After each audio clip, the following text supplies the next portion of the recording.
the interesting thing is behavioral patterns are created in our unconscious and subconscious level mind. So the work that we do conversationally through coaching with clients is at these two levels. Now, the fun part about this is, and this is where I geek out and love science, because first of all, since it's science, it works for everyone. Everybody's brain works the same, even though we might all have unique blind spots and patterns. How we do these things is unique to us. However, our brain creates and repeats and changes behavioral patterns and blind spots all in the same way. So as soon as we can reveal and access them, we can transform them. And because these two deeper levels of our brain work so much faster and process much greater volume information per second than our conscious level brain does, we can make these changes much more rapidly and even easily than if we were trying to change a habit, right? Because a habit shows up at the conscious level of our mind.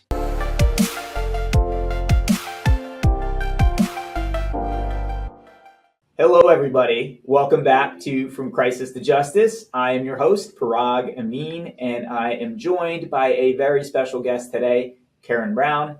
Karen is an executive coach. She is the founder and CEO of Exponential Results and Badass Inc. She has over 30 years of corporate leadership experience and 20,000 hours of executive coaching. She leverages neuroscience-based methodologies to help leaders confront blind spots, break limiting patterns, and achieve exponential results. She's competed in the Ironman World Championships. She's also a keynote speaker and the author of Unlimiting Your Beliefs, 7 Keys to Greater Success in Your Personal and Professional Life. Karen, thank you so much for joining me today. Oh, thanks for having me on the show. I'm excited to be here. Yeah, so listen, I mean, I hear a number of people going into executive coaching. Now the way you do it is a very unique spin. I mean, can you tell me a little bit about like what neuroscience-based methodologies means when it comes to leadership coaching and how that affects the leaders that you're coaching? Yes, absolutely. So first of all, let me take a micro step back and just explain that we build ordinary leaders into bold, authentic, fearless trailblazers who drive exponential results. These are badass leaders. Okay. So how we do it, and I'll share my screen. This was a big revelation, I'll say, that I had about 12, 14 years ago, as I was studying how our brains work. And I need to learn how to do 2 things at once, which I can't do. Okay. All right. So here is how we do it. So neuroscience simply means, in this context, that we work in behavioral patterns, which is how all of our brains work, which also means that every single one of us has blind spots. These blind spots, just like if you're looking in your side mirror when you're driving, they're blind spots that you can't see. And so if we look at the screen, and this is a very simplified version of our minds, there's a conscious level and then an unconscious level, which this is also, we use a metaphor of an iceberg. So the conscious level is the part of the iceberg that you can see above the surface of the water. Unconscious level is right below the surface of the water. And then subconscious is the lowest or deepest part of your brain. And it is like the tip of the iceberg that is at the bottom that you can't see.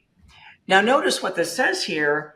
Blind spots show up, meaning the symptoms of them, in our conscious level mind. So they show up when we're at work, mostly, probably because that's most of what we spend our time on. We spend the most time at work, right? So our blind spots show up there, and they are simply a behavioral expression of patterns. And we think it's just things that we do. However, They're really just expressions of patterns. Okay. So the interesting thing is behavioral patterns are created in our unconscious and subconscious level mind. So the work that we do conversationally through coaching with clients is at these two levels. Okay. Now, the fun part about this is, and this is where I geek out and love science, because first of all, since it's science, it works for everyone. Everybody's brain works the same, even though we might all have unique blind spots and patterns. How we do these things is unique to us. However, our brain creates and repeats and changes behavioral patterns and blind spots all in the same way. So as soon as we can reveal and access them, we can transform them. And because these two deeper levels of our brain work so much faster and process a much, much greater volume of information per second than our conscious level brain does, we can make these changes much more rapidly and even easily than if we were trying to change a habit, right? Because a habit shows up at the conscious level of our mind. So if you liken this to the speed and processing power of a skateboard versus a SpaceX rocket, the skateboard would be working in your conscious mind. And this is what I'm just going to refer to as traditional kinds of leadership development and coaching programs that basically ask, okay, what is the problem? What are our options? And what's the best one? You're operating at that conscious strategic level of your mind, and that's it. It sort of ends there. But the SpaceX rocket is when you can go deeper and work in the unconscious and subconscious levels of the mind. Then it's the multiplier, the game changer that really makes an exponential difference. Yeah, that's awesome. So, in terms of the subconscious mind and the blind spots, how does somebody find out what the blind spots are if they can't see them, and then how do you fix them? Yeah. So later in the show, we'll talk about the leadership badass or the badass leadership calculator that we've created to help reveal every leader's blind spots. Whether you're leading yourself, you might be leading a couple of others, or you lead an entire team or an entire organization. Again, blind spots and behavioral patterns all work the same way. And it helps us when we can reveal and see them and then go, oh, okay, this is what's holding me back, or this is what's going on. And again, we do that conversationally in coaching. Me and all of our coaches have the same ultra high level credentials, combining leadership, executive coaching, behavioral patterns, and linguistics. And we bring those to bear to figure out with our clients behavioral patterns and blind spots quickly. Because if you think about it, linguistics is really the science of the words that we use that reveal what's going on for us. So being experts in linguistics, we use that as a very quick diagnostic. So basically, Parag, I could ask you a question, and based on just a 1 or 2 sentence answer, I can immediately pick up on, through your words, the behavioral patterns that are going on for you. And then I can ask you another question to open that up, and then we'll be off to the races. And we can literally unearth them rapidly. So much so that typically when clients experience this for the first time, and in 3 sentences, we get to the behavioral pattern, they just sit back and pause for a second and go, holy shit, that's right. How in the world did you know that? It's like you read my mind. No, I read your words, and that enabled me to read your mind and how your mind works. Yeah, wow. So Karen, I might regret asking this, especially if one of my opposing counsels ends up watching this video somehow. But should we do it live? Should we like demonstrate how it works, or is it a more complex process than that? We can try it live. It's difficult sometimes when, there's a lot of listeners, when we have an audience, right? Uh-huh. Because then, the client, can sometimes, put up a couple of walls that make it Mm, more difficult. Yeah, but absolutely. I'm game if you are. okay. I mean, how unusual are these questions going to be? I Not guess very there's unusual. okay. Yeah, let's do it. Yeah. Let's do it. All right. So, Parag, think about your business goals and then your daily business, your day-to-day schedule. So tell me, what do you think is the biggest pattern that is holding you back from achieving all of your current goals? Day-to-day firefighting, dealing with, I call them small problems versus big problems. So dealing with big picture issues, strategy on cases, moving the firm forward so we can help more people. That's Mm-hmm. what I'd like to be doing.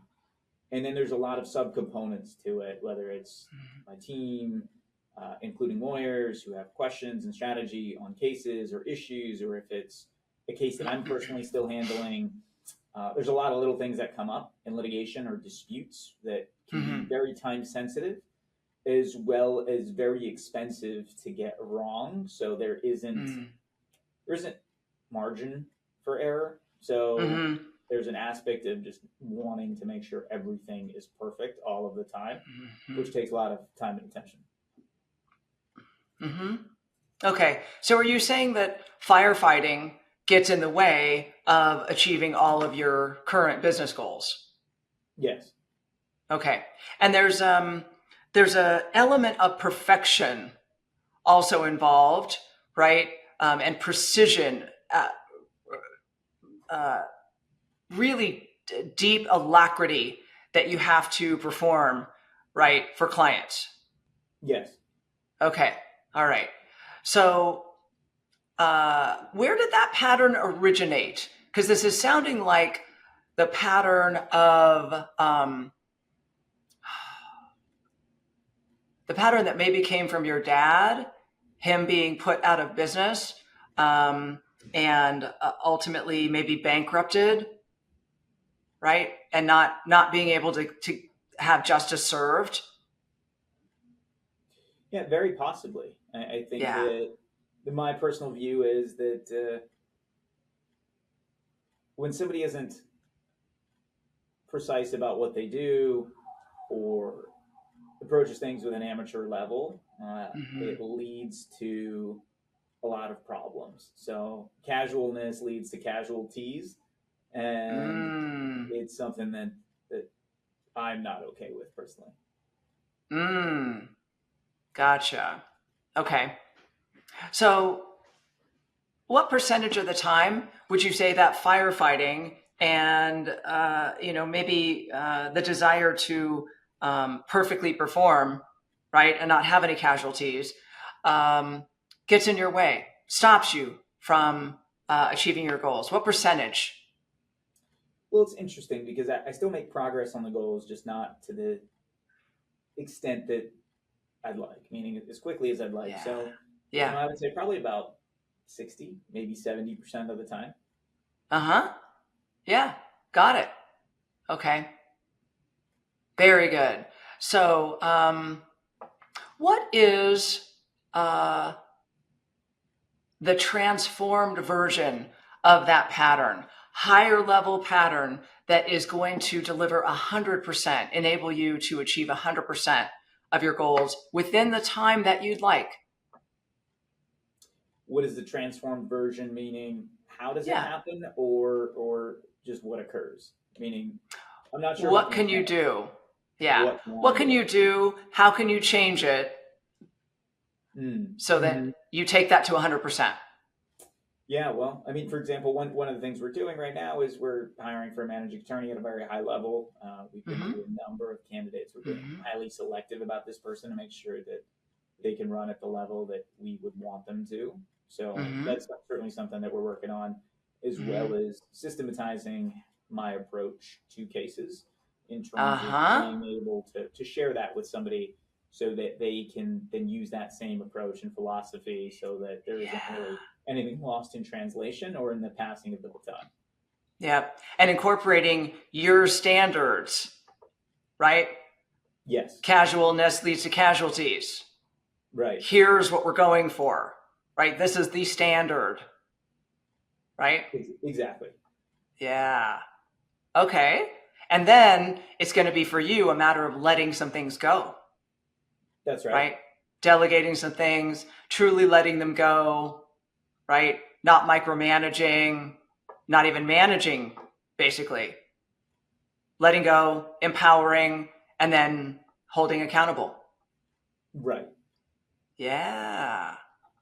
Ooh, how's that feel?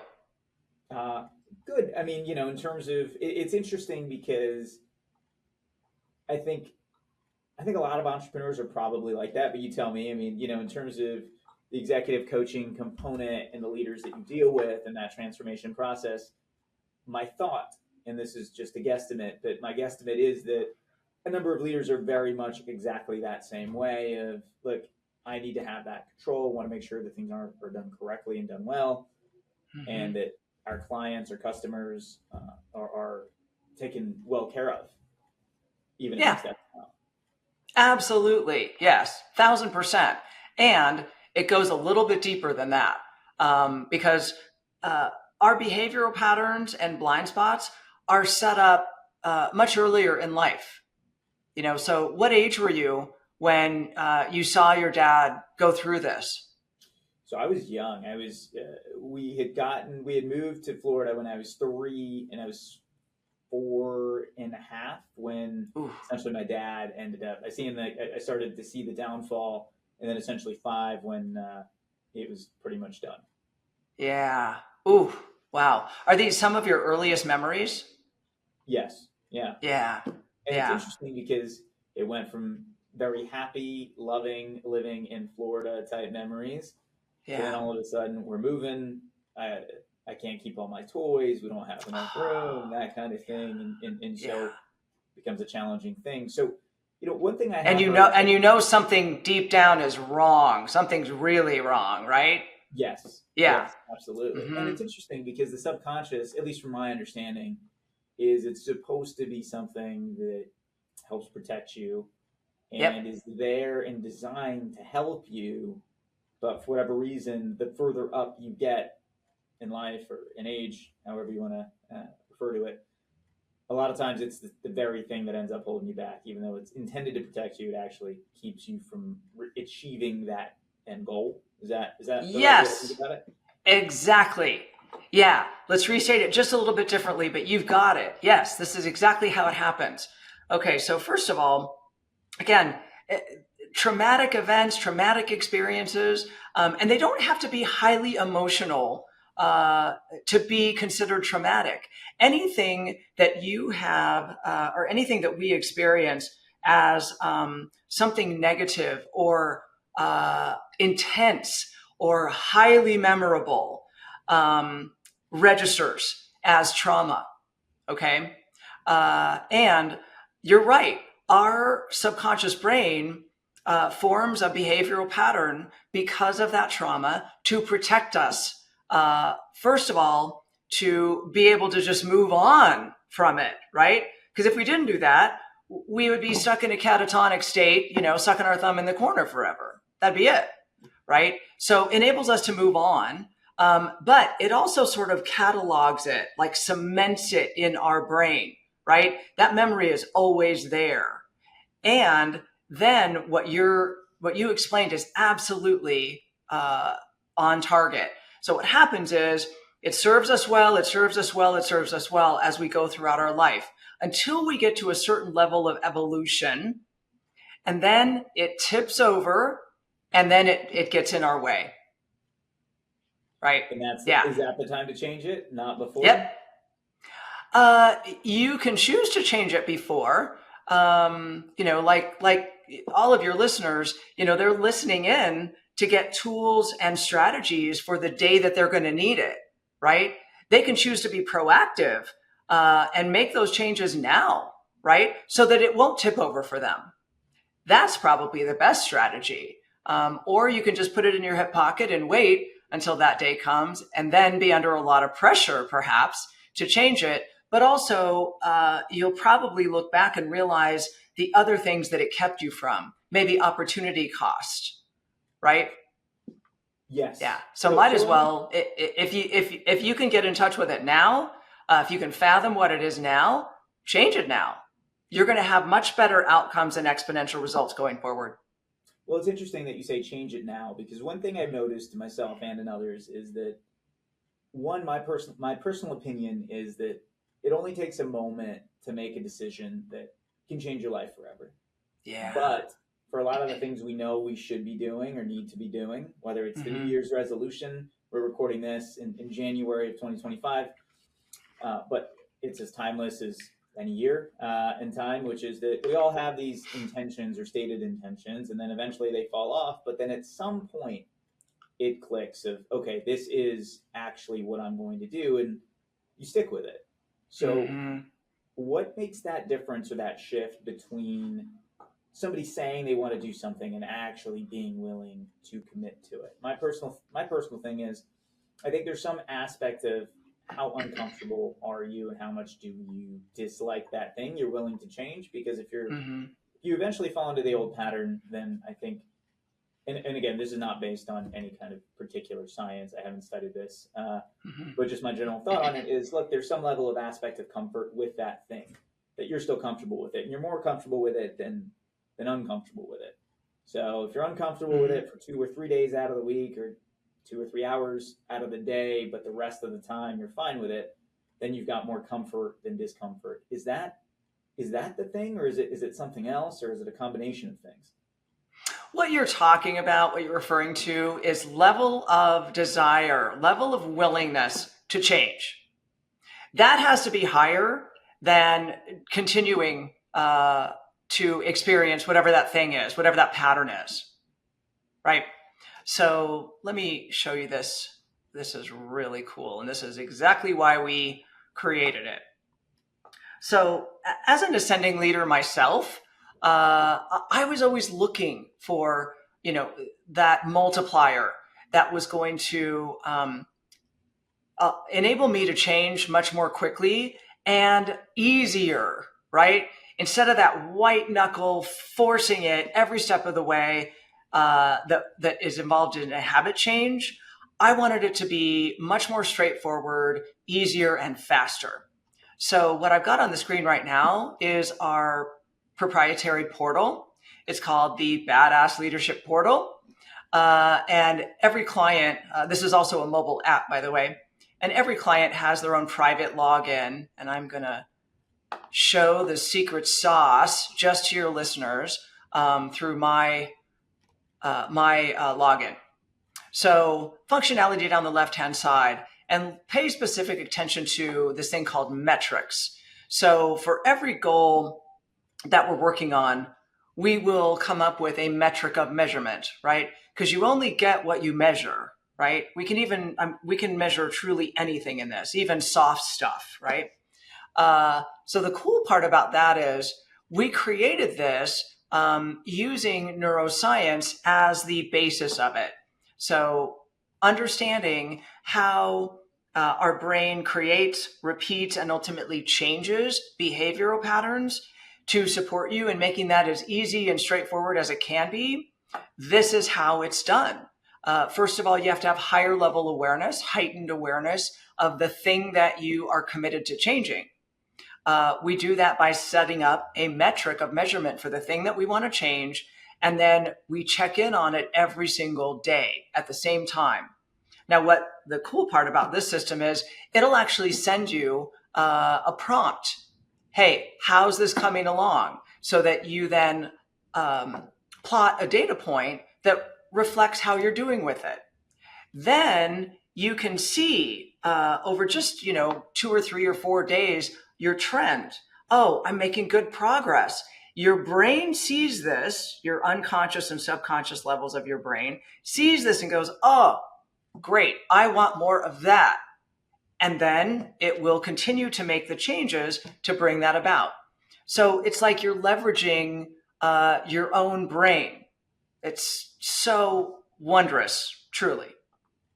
Yeah, it is great when your brain and your life are working together to help support you and your aspects and your goals. So, what do you tell Yeah. your clients when it's like, for example, I think a lot of executives, a lot of leaders struggle with the healthy lifestyle. Hmm. Especially in the United States, it's much easier to just get junk food than it Yeah. is to get healthy, real food.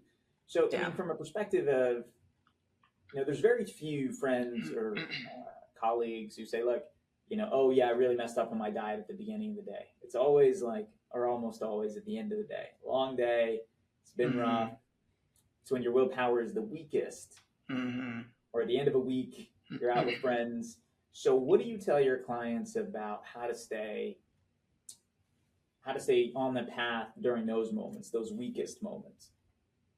Mm. And are there any neuroscience-based approaches that one can use to stay the path in those weak points? Because the strong points, I feel like they take care of themselves many times. When Hmm. you're motivated, and things are going smoothly. But it's when you're not motivated or you're feeling a little bit down that it becomes a lot more challenging. Hmm. Yeah. What are your So thoughts first on? things first, we've got to know what behavioral pattern is at play there. So for instance, I specifically worked with an executive on this. We've worked with a lot of executives on this, to tell you the truth. And one particular one stands out in my mind because this guy's a golfer. And he's still relatively young. I mean, I'm 56, but he's 40-ish, something, mid 40s. Full family, very successful. Yeah, great guy, great leader. Anyway, just kept carrying around these extra pounds, couldn't seem to take it off, no matter what program he tried. And so we start working on it. We had been working on his leadership for a while by that point. And he said, well, can we work on this? Sure. So drilling down, just like I did with you a moment ago, we found that the behavioral pattern that was driving that bus that would cause him to overeat or to want to reach for and then overeat junk food was from when he was a kid. And he would come home from school, from football practice, and his mom was a prodigious baker. And so she would have a spread of cookies and baked goods that could rival any great bakery, all for him. And she would just love on him and welcome him. How was your day at school? How did you do at football? Oh, you must be hungry. And that was her way of showing love. Well, that for him conjured up safety and security and happiness, even frivolity is the word that covered it for him, right? And so he found that when he would reach for those kinds of things, and he would literally feel this craving, or he would feel that pang of hunger, or what he thought was hunger. It's really fake hunger. It's emotionally driven hunger, right? It's because he was in situations where maybe he didn't feel so confident. Maybe he didn't feel so safe, or like it was not fun to do whatever he was having to do. Yeah. Once we, revealed that, it was this huge aha.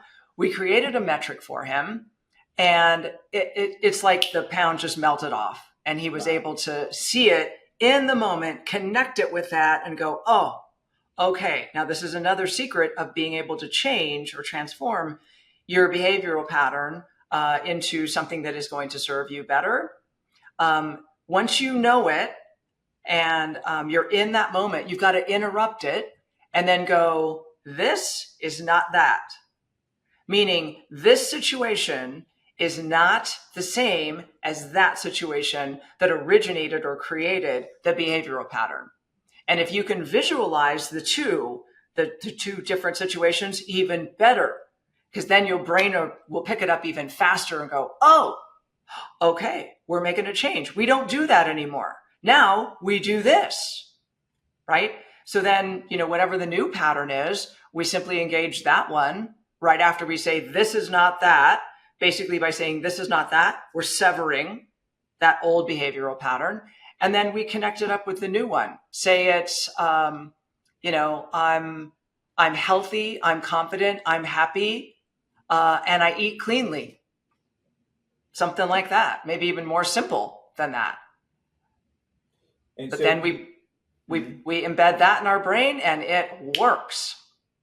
And then did you have him change the behavior with, instead of eating a candy bar, have an apple or anything like that? Because I've heard that you have to trade out the behavior too, not meaning like you have to, if that a lot of people make the mistake of not trading out the behavior that they're going to exchange the bad behavior with the good one. Do you agree with that or disagree with that? Yes, absolutely. But ultimately, you want the whole behavior to change. You want that old antithetic behavior to stop, right? You want to stop the craving, the drive, for cookies and baked goods, right? Or whatever it is you're eating that you shouldn't be. And so that worked. Rather than working on the strategies, well, here's what you can substitute for that.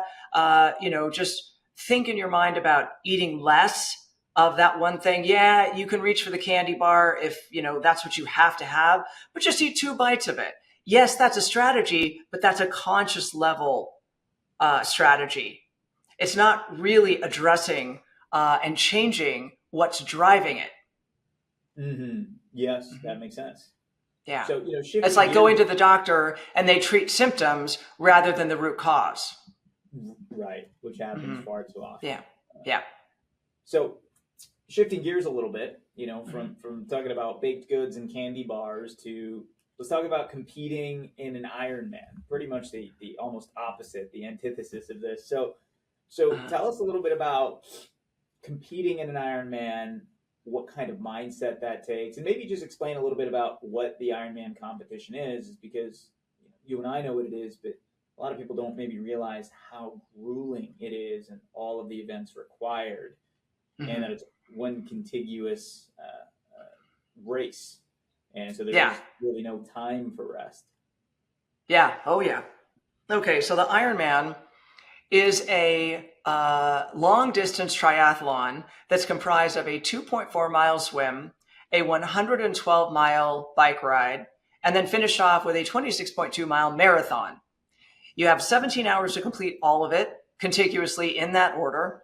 And you get to pay for the pleasure of doing that kind of race.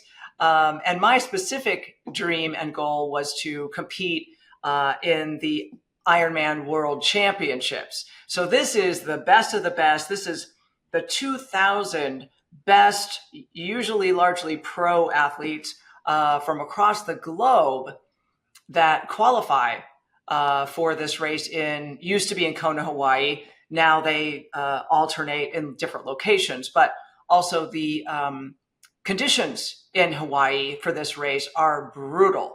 Extreme crosswinds, extreme heat. It usually always has torrential rains on part of the course. It did the day I was there. You also get to swim in a bay in the ocean for your 2.4 mile swim with 2,000 of your closest competitor friends all kicking you in the face and the head and everywhere. Yeah, that's kind of fun. And also you're in the ocean. So there's jellyfish, there's sharks, there's, all sorts of wonderful creatures in there helping you along. So yeah, and it is regarded in a lot of circles as the toughest race on the planet. So what made you want to compete in that, and how, if at all, has the approach of Ironman competitions and the World Championship affected your leadership coaching? So here's how it went. I was 14 years old, flipping through the TV channels one day, and I stopped at the coverage of the Ironman World Championships in Hawaii. Now, I was 14. I had no idea what a triathlon was or what an Ironman was. I had never heard of it before, but I was immediately struck by the drama that I saw unfolding in this particular race. There were 2 women who were leading the race, Julie Moss and Kathleen McCartney. Both were collegiate athletes, very well renowned. And Julie led the race the whole day, except she didn't fuel well. And she started to collapse on the course. She also lost control of her bowels. Yeah. And yet she would not give up. She never stopped. So I watched this race going on, can't figure out what the heck it is, but I also can't tear myself away from watching it. It's like watching a train wreck and you just can't look away. I sat down on the couch watching it, and all of a sudden I started to cry. And I didn't understand at the time why. I later figured it out.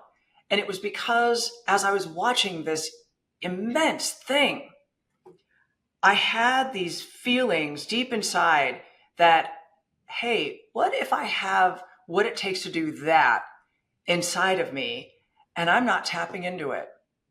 I'm leading this small, safe life and I'm not tapping all of my potential. So, watch the rest of the race. Kathleen, at the very end, when it's dark outside, they've been racing the whole day. It's dark outside. Julie is crawling toward the finish line. Kathleen overtakes her for the win. Julie didn't give up. She still crossed the finish line, crawling, mind you, but she still finished. This really stuck with me, mostly because I interpreted it as a way to see what I was made of, a way to expand myself and really push that, really expand my comfort zone a long way. Because whenever I thought about, oh, could I do that? How would I do that? I would break out in a cold sweat and feel like I was going to vomit. That's when I knew that that was the exact thing that I had to do. I had to prove to myself that I could do it. And then it became a metaphor for my leadership. It paralleled my leadership growth and development and journey into what we do now, making the biggest difference we can on the planet with leaders because they have the biggest ripple effect with everyone. Yeah. I love so that. then I incorporated my knowledge and then expertise of neuroscience. Also, I forever, for my entire life, have been a student of human beings. Like I'm just always fascinated and I have an insatiable appetite to understand human behavior and how to take it further, how to take performance and effectiveness further. So I combined all of that in my journey to the Ironman World Championships and then beyond. Because after that, I wrote the book because I want to eradicate limiting beliefs, which we all struggle with. And limiting beliefs are nothing more than a behavioral pattern and a blind spot. So my limiting beliefs with regard to the Ironman were, well, if I think about, competing in the race, I'm just down here. I'm a lowly recreational athlete. And compared to the elite level athletes from around the world who are invited to do this race, how am I ever going to get there? There's no way. That's the definition of a limiting belief. And we take that because it feels in our brain like it's fact. It's not. It's just a 4-letter word that begins with F. No, it's actually false. There's a different 4-letter word that it begins with F, but that's how I started to learn how I could transform behavioral patterns, because I started with all the limiting beliefs that stood in my way of that dream of the Ironman. I love that story. It's excellent. Mm-hmm. Yeah. So ultimately, it was figuring out and finding the key to myself to unlock my performance and potential. And that's what, as leaders, owners, solopreneurs, entrepreneurs, business leaders, that's what we're all trying to do. Right. And how important is physicality, if at all, to leadership? Physicality? Physicality, meaning being willing to push yourself physically and endure certain kinds of physical challenges, whether it's running, exercise, marathons, Ironman competitions, etc.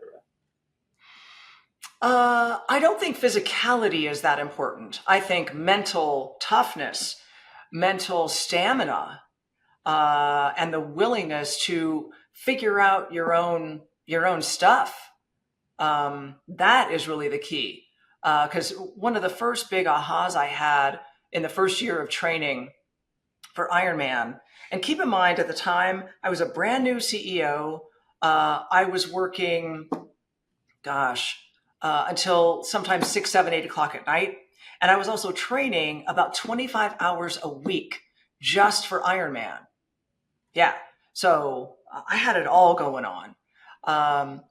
And a big aha right then was, hey, wait a minute. This is only 10% physical and 90% mental. Versus when I started training, I was sure that it was 90% physical. Could I physically do this? Could my body do it? Right? And only 10% mental. It's exactly the opposite. And that is what is true in leadership as well. Interesting. And you think that's regardless of someone's physicality, meaning, you know, if you are an amazing athlete already and you have certain genetic dispositions, or you're just very good at athletics from even when you were younger, versus somebody who may not have that general disposition, do you still think those percentages hold? No, because that's a different thing. But when we're talking about leaders, here's the truth. Badass leaders are built. They are not born. Yeah. And I know, there's been a lot of discussion about this. Are leaders born or are they built? No, leaders are built. Nobody comes out of the womb being an exceptional badass leader. No, these are all things that we have to learn, right? And to build upon, right? Whereas the scenario that you just talked about is, a naturally gifted, athlete. That is different, because none of us are naturally gifted in the area of leadership. Now, I've come across some great leaders, but for them to go from great to elite also takes development and work. Right. Yes. And I agree with that. I mean, my thought on this is leaders and people have different pieces that they're born with. Mm-hmm. And so each leader, I mean, there's a general set of traits that all great leaders, I think, will have, including mental stamina. There's a level of physical stamina that is required, strategic thinking, compassion, understanding people, emotional intelligence, those kinds of things. And people just are born with more of certain pieces than other pieces, and it's kind of finding the pieces that each one of us is missing as the leader, identifying them and figuring out how to build that piece to make yourself a better leader. Yeah, Do you agree agree. with that, or no? Yep, I agree. Yep, So, that's how you truly become badass. When you're firing on all cylinders in leadership, that's badass. well, what's the most common blind spot or missing piece, using the analogy you've been using, that you find in leaders? Well, the most common, really high level, is self-awareness, right? Those leaders that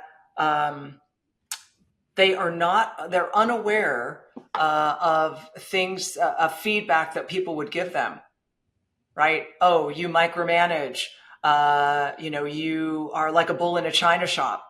You tend to think that, your idea or your way is the best way or the only way, right? So you don't open it up and solicit ideas from everybody on the team to make, the best decision possible. Those kinds of things all have to do with a lack of self-awareness, right? And your self-awareness is really, okay, how am I contributing to the situations that I'm experiencing, right? Because every single one of us contributes to the situations that we experience every day. Self-awareness comes when we become aware of what those contributions are, and we can see them, we can pick up on them. Okay, so from there, from self-awareness, it falls down to things like imposter syndrome, or just at a lower level, lack of confidence in your role. And that leads to being able to find your authentic voice, and to be authentic in general. There's a large discussion that's been going on for probably the last 5 years on, am I supposed to be, or is it best for me to be totally authentic in my leadership? And all authenticity means in this context is that you share your whole self with everyone, and you share it the same with everyone that you come in contact with as a leader. Because old school leadership beliefs were that, no, you put on a very professional exterior, and you're that way with everybody, unless it's people that, maybe you formed friendships or professional relationships with. Then, you might let them in a little bit more. They might know more of you than other people do. And what we found through scientific research over the last 5 years is that, no, that's actually not the best way. When everyone that you're leading feels like they actually know the authentic you, then you can be your most effective, warts and all. Now, this does not give anyone license to be an asshole, because you can't just say, well, I'm being authentic and I'm generally an asshole. No, that's not what we're talking about. You still would need to find an appropriate, authentic, professional voice, but one that is also personal, that you let people in to who you are as a person, right? What you believe, what you like, what you don't like, what you find funny, right? Also, conflict avoidance. Sorry, I'll finish with this one. Conflict avoidance is a huge one, very pervasive. And now that we're seeing 5 generations in the workforce, every generation deals with conflict a little bit differently, some better than others. Some lean in because they realize it's a way to work things out productively and to really get to the other side of something. And then most people now, they shy away from it. Oh, I don't like conflict. It's really uncomfortable. I don't want to feel like I'm sideways with somebody else. I don't know how that's going to look and feel. That doesn't feel good or safe to me. So I'm just going to pull back and I'm going to avoid conflict at all costs. But the problem is conflict, or unproductive conflict, I should say, costs companies $635 billion annually. It's staggering. I've never heard that statistic. Yeah. Mind-boggling. Yeah. Incredibly insightful. So, Karen, if people want to find out a little bit more about you and your leadership coaching, how can they find you? Email me at Karen, that's Karen. Karen. I was wondering if there was a .brown after my name on this one or not. No, there's not. Karen at badassinc.pro. That'll take you right to me and me only. Also, I'm on LinkedIn, Karen Brown, Exponential Results, and you can get in touch there and send me a DM. We can get in touch that way. And also, we are just launching something called the Badass Leadership Calculator. I think we talked about it at the top of the show briefly. This is really cool. We're using AI and our expertise in neuroscience to very quickly, just through a few questions like we do in coaching, to identify and reveal your behavioral patterns. So those that are effective to your leadership, and also your leadership blind spots. So those blind spots that by developing them, you will be a total badass leader. That's what it'll show you. Awesome. Well, Karen, thank you so much for your incredible insights today and for joining me today. Thank you. Such fun being on your show. And thank you very much. And to the listeners, thank you all so much for joining. I hope you got some incredible insights that you can apply to your own leadership, to your own business, into your own life. Again, Karen, thank you so much for joining today. Appreciate it. Thanks for having me on.